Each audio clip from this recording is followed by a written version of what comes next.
What's it up, baby? Y'all didn't know it is the big boss hog, boss dog, K-Po through the door, here to talk this boxing. What's good with y'all boys?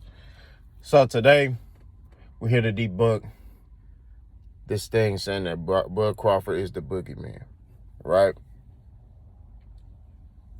We're going to show you what boogeyman behavior is, all right? So a lot of people are saying that everybody on PBC dug Bud and nobody wanted to fight him and all this other stuff, right? So we're here to debunk that, right? We're here to basically shed light and tell the truth about the matter, okay? So Bud Crawford moved up from 140 after becoming undisputed at 140. He moved up to 147, okay? After that fight of Ndongo, they asked him, hey, who do you want to fight? And he said, I want Keith Thurman. That's the words he uttered out of his mouth, right? I'm going to find a video and I'm going to post it in the comment section because y'all want to sit here and, oh, he called out Errol. Since when he moved on, he was at 140, he wanted Errol. He wasn't thinking about no Errol Spence at that time. He wasn't even concerned about Errol. Errol had just won that belt from Kell Brook. You know what I'm saying? So he wasn't worrying about no damn Errol. He was worrying about Keith Thurman. Keith Thurman at the time was the number one welterweight at the time. You know what I mean? Keith Thurman, and how do I know this? Because that was my favorite fighter at that time. You know what I'm saying? Keith Thurman was that dude. He was letting that right go. He was letting that right go. Hitting boys with it, killing them. You know what I'm saying? Keith Thurman at that time was the number one welterweight. Bud wanted that smoke. So Bud said, I want to fight Keith Thurman. That's what I want. Then Errol Spence start making noise. Because Errol Spence, nobody wanted to fight him at 147 at that time. He was calling out Keith Thurman since he was 15-0. That's what Keith Thurman wanted to fight Floyd. And Floyd said, if you beat my young lion here, I'll fight you. And Keith Thurman was like, nah, I ain't fighting him. He got to earn his due. He got to pay his dues and come up the ranks. All right. Y'all remember that. He said that. So next thing you know, he go fight everybody else, but not Errol. Errol was calling out Danny Garcia. Errol was calling out Sean Porter at the time.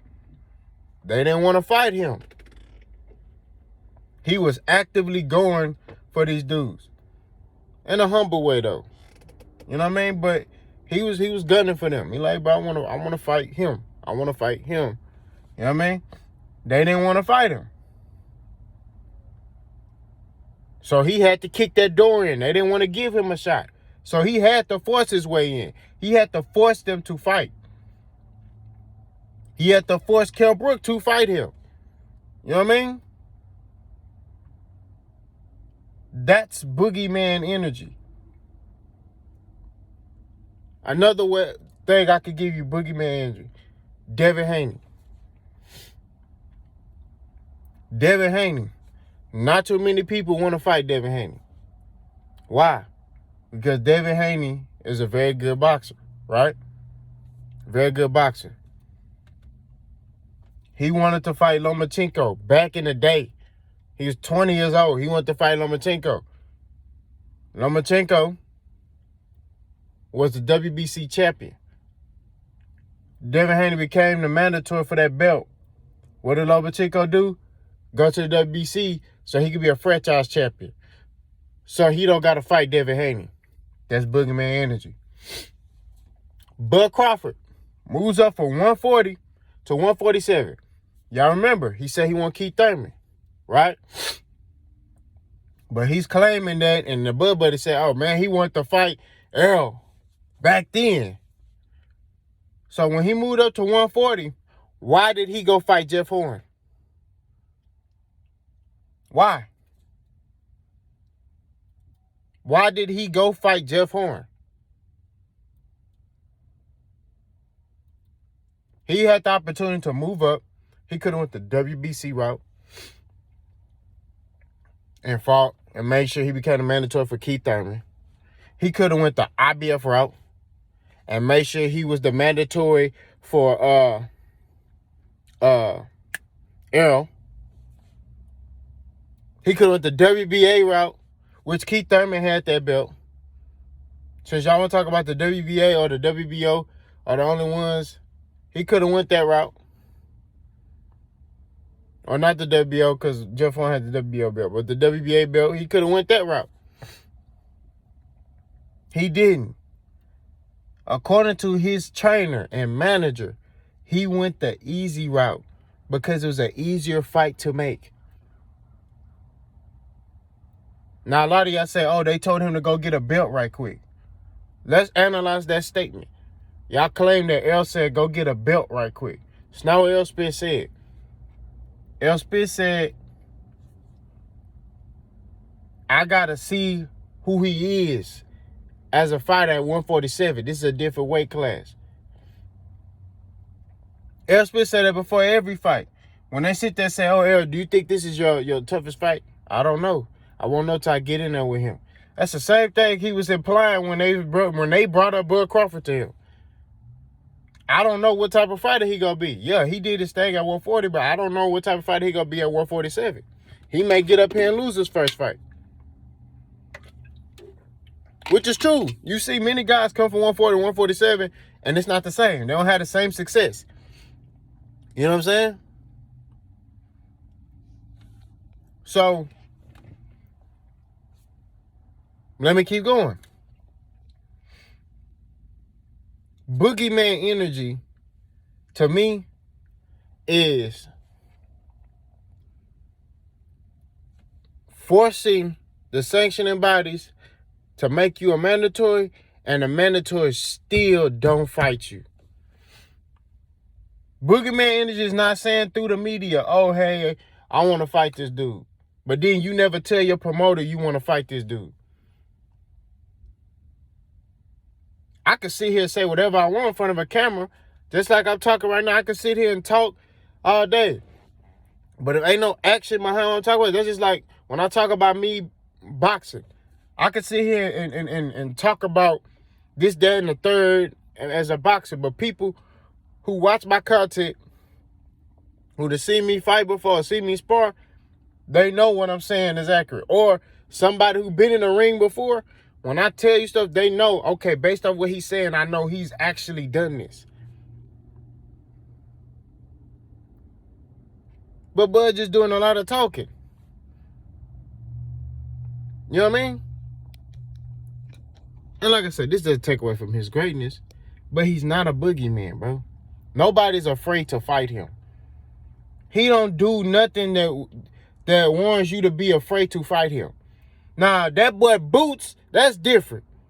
That boy right there, he don't got dudes that's coming up in the game with him. They don't want to fight him. They asked Virgil Ortiz the other day, would you fight Boots? He was stumbling and all over the place. I'm telling you, bro. Bud Crawford's a great fighter, but he's not a boogeyman. He don't do anything that warrants to be a boogeyman. Now, Bud Crawford is a mean fighter. He is. He you know what I'm saying? Naturally mean dude. But that you could be as mean as you want to and still get your ass whooped. God forgive me, I said I wasn't gonna cuss. You can still be mean if you want to and get the brakes beat off of you. That's just what it is. So you can't sit there, bro, and use that. You know what I mean? As oh, this is why Bud Crawford's the boogeyman. If Bud wanted to be the boogeyman, what he should have did was when his contract ended with Top Rank, that first time, he should have either started Bud Crawford Promotions and worked along with Showtime or whatever, so he can come up the ranks and get these fights. And I'm telling you, he would have had to fight maybe 1 or 2 fights. He would have been a mandatory. They wouldn't have made him start all the way from the bottom. They would have put him, it's Bud Crawford. So they would have put him like number 5 or number 4 and be like, hey, Bud, you got to fight the number 2 guy. And then the next fight, you fight the number 1 guy, you the mandatory. They not for the disrespect Bud like that. You know what I'm saying? He didn't do that. He went straight to, I'm going to fight Jeff Horn because I want to get a belt. Then he got a belt, and then he held on to that belt for 3-4 years. Didn't fight no other champions. Wasn't trying to. Nothing. This is the stuff I talk about. But this doesn't take away from his greatness. You know what I mean? This doesn't take away from his greatness. He's just not the boogeyman. He don't have that energy on him. You know what I mean? He don't have that energy on him.